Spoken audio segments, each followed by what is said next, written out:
वक्त है इस पर एक सामाजिक, नैतिक और विधिक कर्तव्य निरूपित किया गया है कि जो पीड़ित व्यक्ति है, जो अपने अधिकारों का प्रवर्तन नहीं करा पा रहा है, जो अपनी गरीबी, अशिक्षा और कमजोरी की वजह से अब न्याय लेने में सक्षम नहीं है, उसको हम न्याय दिलाएं, उसको उसके अधिकारों के बारे में बताएं। तो सेक्सुअल एक्सप्लॉयटेशन का कोई मामला अगर आपके संज्ञान में आता है तो उसकी सूचना आप लोग डालसा को दें, डालसा उस पर न्यायोचित और उचित कार्रवाई करेगी।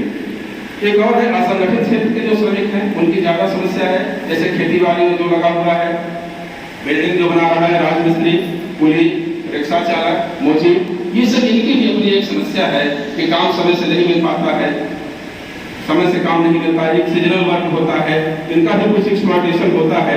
तो इनके बारे में बताना आवश्यक है कि इनके क्या क्या लीगल राइट्स हैं, इनका रजिस्ट्रेशन कैसे होगा, इनको काम कैसे मिलेगा, इनकी न्यूनतम मजदूरी क्या है, सरकार ने क्या मजदूरी तय किया है।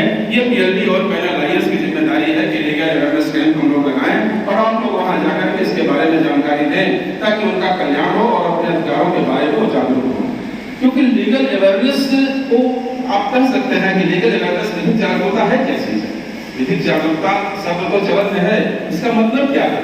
हम एक लाइन इसको बताना चाहेंगे कि आम नागरिक को, सामान्य जन को कानून की सामान्य बातों से परिचित कराकर उनका सशक्तिकरण करना, विधिक सशक्तिकरण करना ही विधिक जागरूकता है।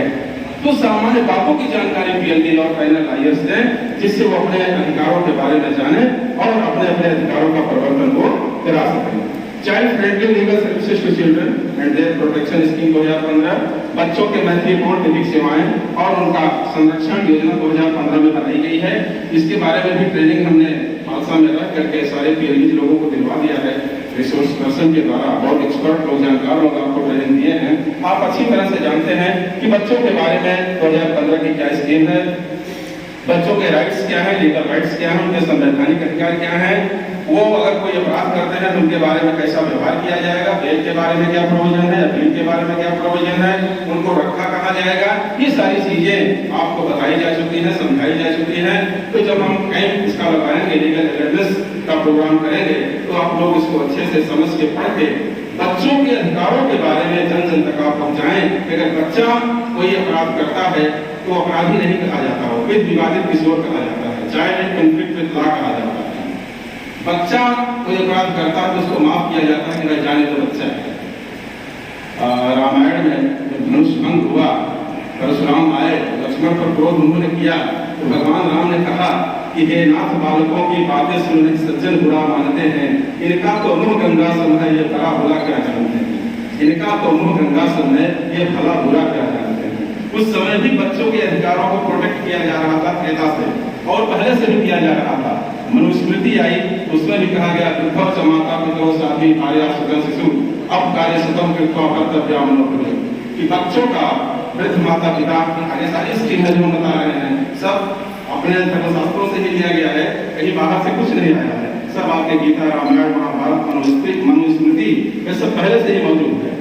वृद्ध माता पिता, साध्वी पत्नी और बच्चे का भरण पोषण, नाबालिग बच्चे का भरण पोषण सैकड़ों कृत्य करते हुए भी करना चाहिए। जो कुछ भी करना पड़े, रिक्शा चलाना पड़े, ठेला चलाना पड़े, कुछ भी करना पड़े, लेकिन इनका भरण पोषण होना चाहिए। तो बच्चों के अधिकारों के बारे में उनको जागरूक करने की जरूरत है। बच्चों से ज्यादा आम सोसाइटी, आम समुदाय को, आम समाज को, पूरे समुदाय को जागरूक करने की जरूरत है कि बच्चों के ये अधिकार हैं और उनके अधिकारों की रक्षा और सुरक्षा होनी चाहिए। बहुत सारा चीज बोलना है, मैं संक्षेप में बोलूंगा, नहीं बहुत समय हो जाएगा। मानसिक रूप से बीमार लोगों के लिए भी योजना 2015 में बनाई गई, इसकी भी ट्रेनिंग हमने पीएलडीज को दिया है। आगे भी हम उनको बताएंगे, समझाएंगे, ट्रेन करेंगे। इसके लिए डीएम साहब से भी हमारी बात हुई है, ब्लॉक लेवल, गांव लेवल पर हम लोग कैंप लगा करके लीगली अवेयर लोगों को करेंगे। यहाँ जो मानसिक रूप से बीमार हैं, दिमाग उनको पास भगवान ने नहीं दिया है, एक तो अपना दुख और झेल रहे हैं, ईश्वर का दिया हुआ दुख वो झेलते हैं, सोसाइटी का दुख को नहीं झेलते। ये अभिशाप नहीं है कोई पागल हो गया है, किसी का दिमाग काम कर रहा है, कोई पाप पिछले जन्म का नहीं है। ये बीमारी है, किसी को भी हो सकती है, और अगर इसका इलाज कराया जाए तो बीमारी ठीक हो सकती है। तो मेंटली डिसेबल्ड पर्सन है, मेंटली इल पर्सन है, उनको तो अवेयर नहीं किया जा सकता, वो आपकी बात समझेंगे ही नहीं। इसके लिए उनके आसपास के रहने वाले लोगों को डॉक्टर्स को, मेडिकल कॉलेज के लोगों को, हॉस्पिटल के लोगों को, सोसाइटी के लोगों को अवेयर करने की आवश्यकता है कि ये मेंटली इल है भाई, ये इसमें इनका कोई दोष नहीं है। कोई पागल हो जाए, किसी को टीबी हो जाए, कैंसर हो जाए और तरह की बीमारी हो जाए तो इसमें उसका क्या दोष है? उसको उसके विधिक अधिकारों से वंचित कैसे किया जाएगा? रोड पर पड़े रहने के लिए उनको क्यों छोड़ दिया जाए? हम मानव हैं और मानवीयता मेरा पहला धर्म है। मानव होने के नाते हमारा कर्तव्य है कि हम उनकी सुरक्षा करें, उनका इलाज कराएं और उनको वो सारी सुविधा दें जो सुविधा उनको एक मानव होने के नाते मिलनी चाहिए। तो इसके बारे में भी आप सबको पूरी तरह से ट्रेंड किया गया है पीएलबी लोगों को।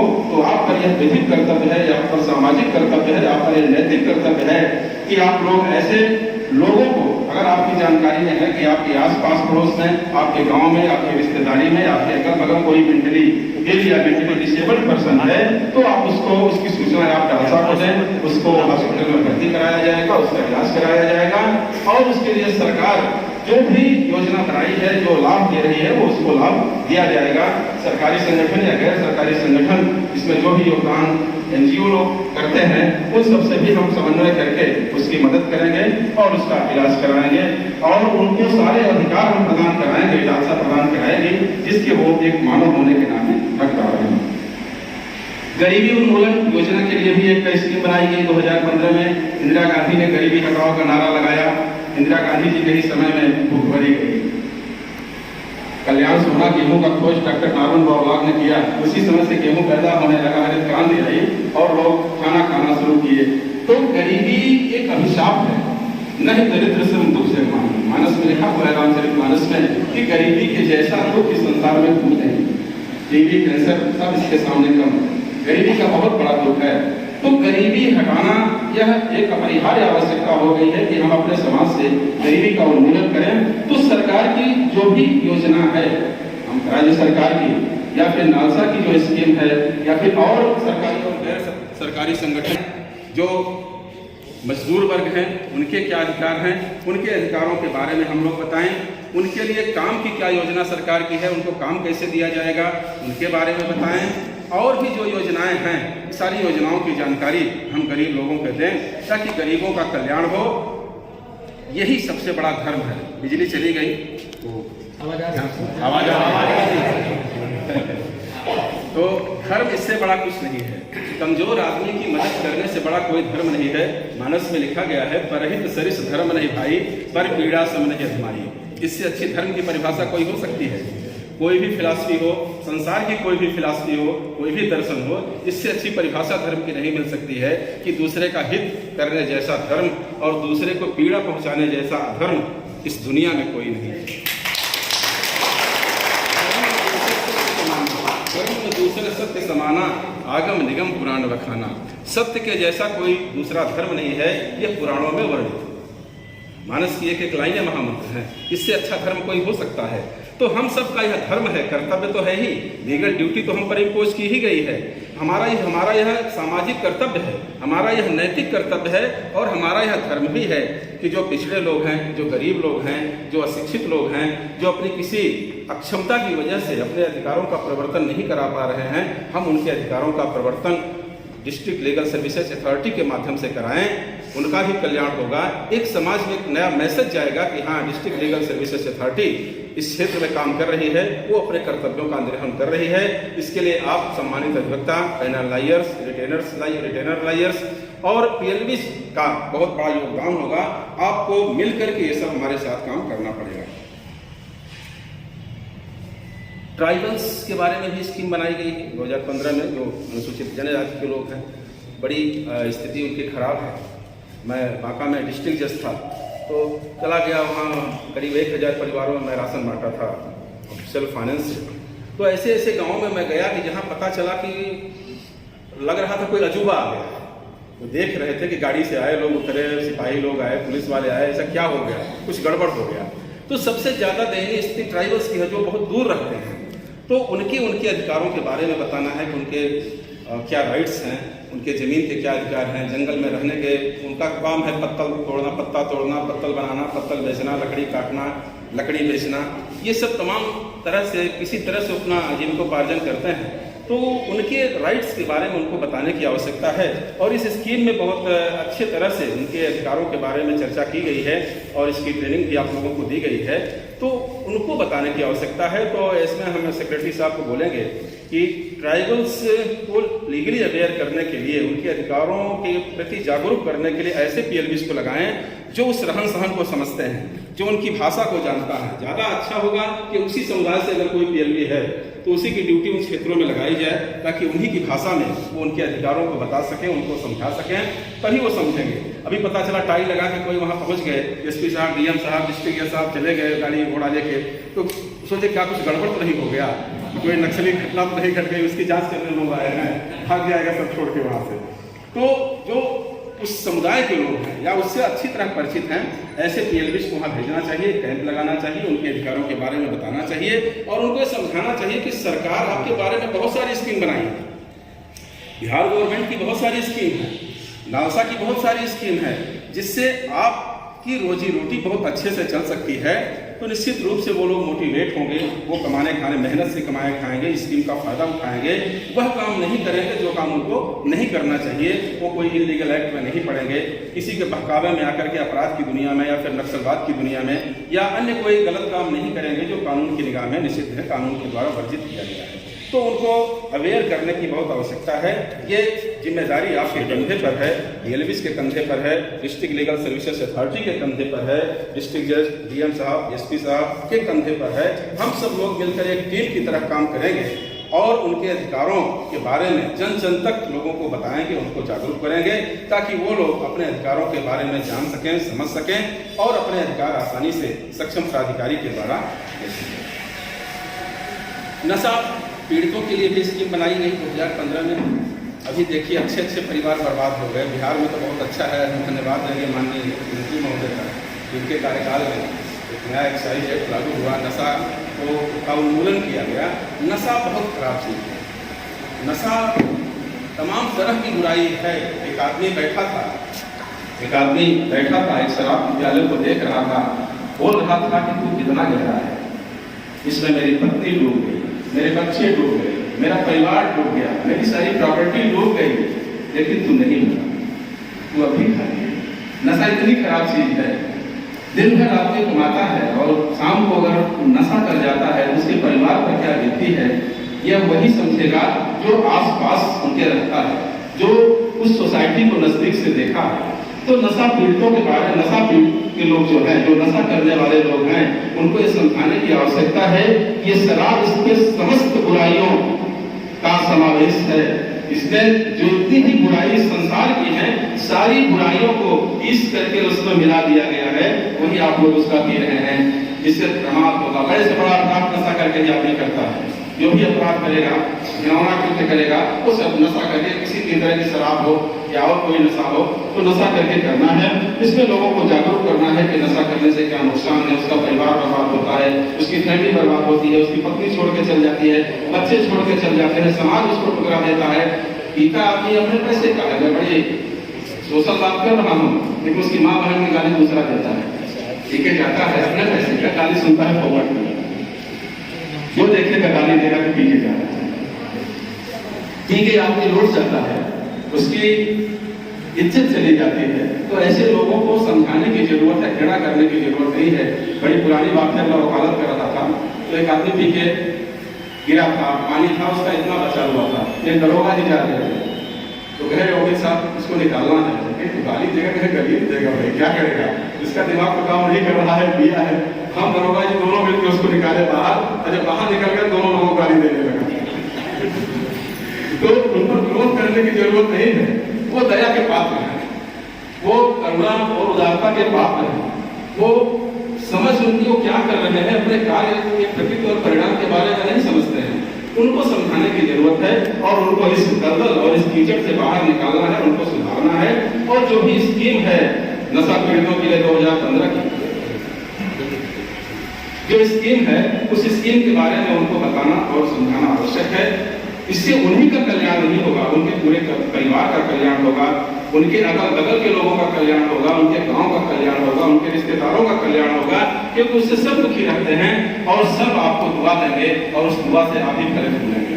तो तो इस स्कीम के बारे में प्रचार प्रसार हम लोग करेंगे, इसको हम लोग कैंपेन करेंगे डोर टू डोर या जन जन तक हम लोग इसको हम कैंपेन करके जागरूक करेंगे ताकि ऐसे नशा पीड़ितों का उद्धार किया जा सके।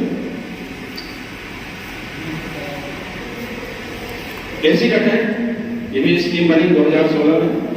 एसिड अटैक का भी एक चला कि कहीं से कुछ हुआ, तेजाब ले जाकर फेंक दिया, अमेंडमेंट हुआ आईपीसी में 2013 में, उसमें 326 से जोड़ा गया, आजीवन कारावास तक की सजा उसमें हुई। एसिड हमला अगर कोई करता है, तेजाब हमला, तो एसिड अटैक की पीड़ित को क्या अधिकार है, क्या कंपेंसेशन के राइट है, इंटरिम कंपेंसेशन उसको मिलेगा, फिर फाइनल कंपेंसेशन मिलेगा, डालसा उसको कंपेंसेशन दिलवाएगी।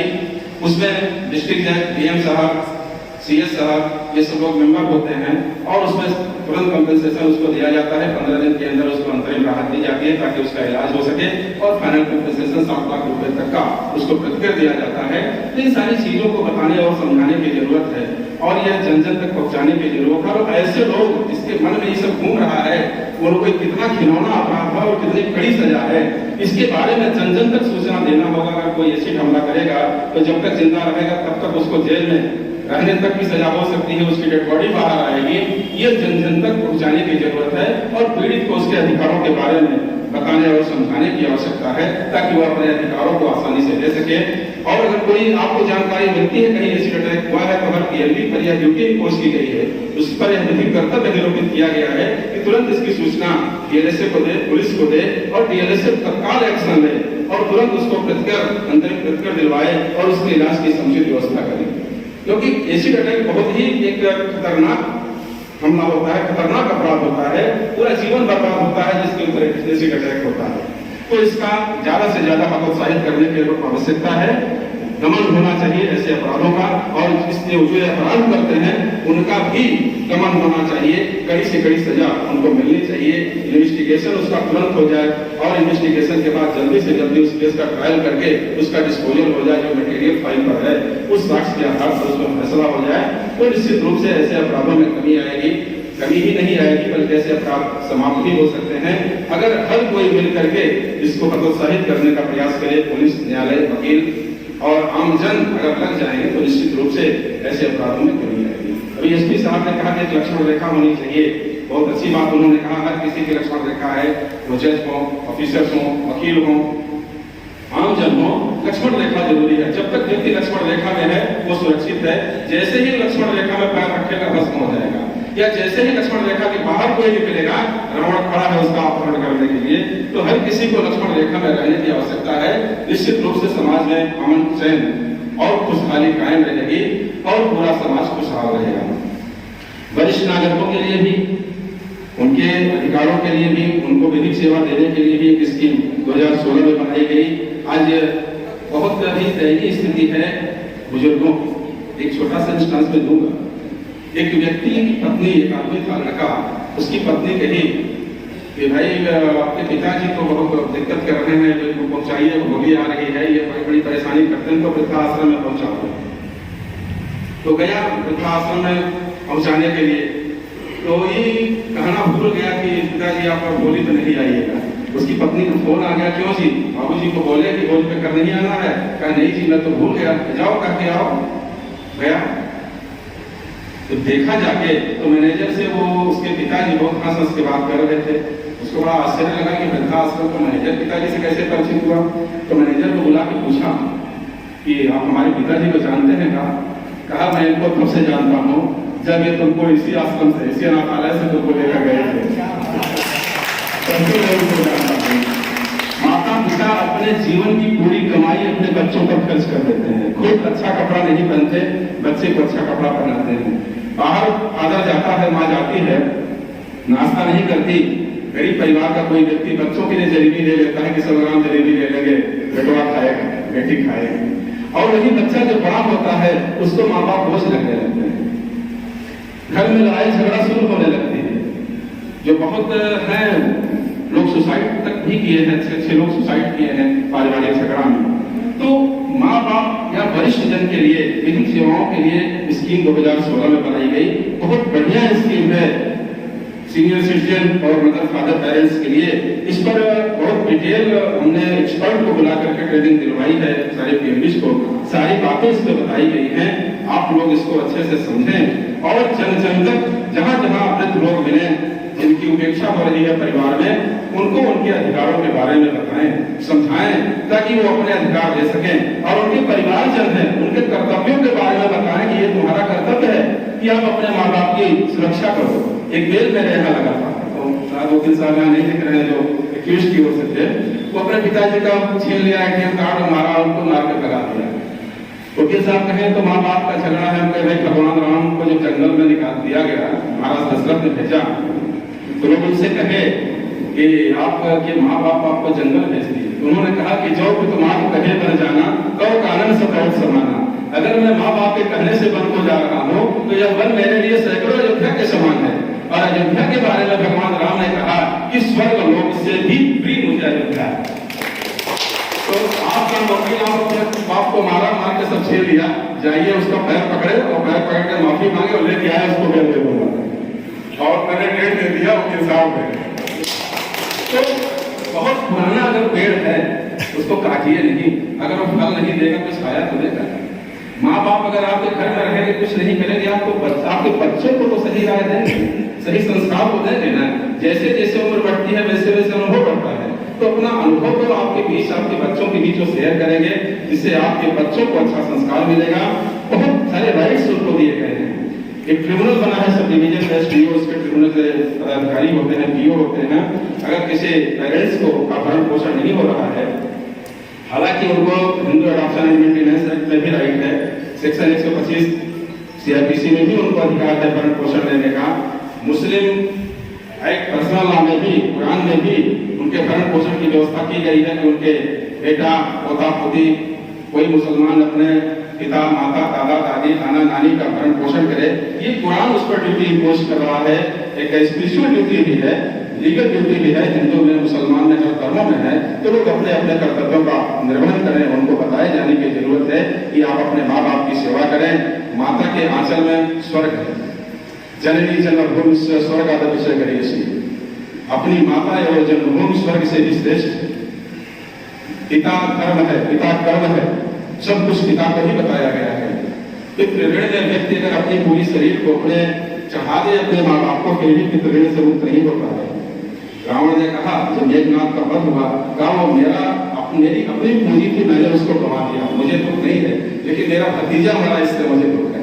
तो पिता की पूंजी होता है पुत्र का यह कर्तव्य है, उसका यह पुनीत दायित्व है कि पिता की सेवा करे।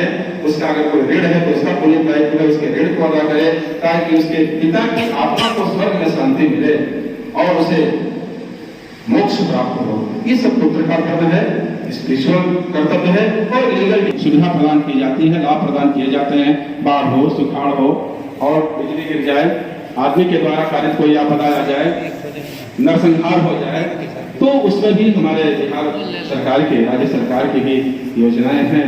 नालसा की भी योजना ये है ही, और भी सरकारी स्कीम है, उसके बारे में उनके बताए जाने की आवश्यकता है। जहाँ हर साल बाढ़ आती है, जो क्षेत्र डूब जाता है हर साल, वहाँ पर कैंप लगा करके उनको अवेयर करने की आवश्यकता है। पैनल लाइयर्स पीएलबीज कोशिश करेंगे कि हम लोग भी वादा खुद ही कर रहे हैं, कोशिश करेंगे कि मैं डीएम साहब, एसपी साहब, सेक्रेटरी साहब, हम लोग भी चले वहाँ, चल करके लोगों को इस स्कीम के बारे में बताएंगे, उनको अवेयर करेंगे, समझाएंगे कि आपदा की स्थिति में उनको क्या क्या राइट्स मिलते हैं, क्या क्या लाभ उनको दिया जा सकता है, सरकारी योजनाएं क्या क्या हैं, वो सब उनको बताएंगे। और उन योजनाओं का लाभ लेने के लिए उनको क्या करना होगा, एक तो अधिकार उनको है, अधिकारों का प्रवर्तन कैसे होगा, यह उनको बताने की आवश्यकता है, ताकि वो लोग आपदा की परिस्थिति में अपने अपने अधिकारों का प्रवर्तन करा सकें और लाभ ले सकें जो लाभ सरकार देना चाहती है।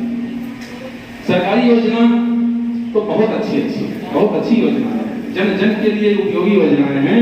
हम लोगों पर यह कर्तव्य है, हम लोगों की यह जिम्मेदारी है कि उन योजनाओं को जन जन तक पहुंचाएं, डोर टू डोर नहीं, जन जन तक। एक एक व्यक्ति को हम उन योजनाओं के बारे में बताएं और उनको अवेयर करें, तभी नालसा का उद्देश्य पूरा होगा, राज्य सरकार का उद्देश्य पूरा होगा, न्यायपालिका का उद्देश्य पूरा होगा, सरकार का उद्देश्य पूरा होगा।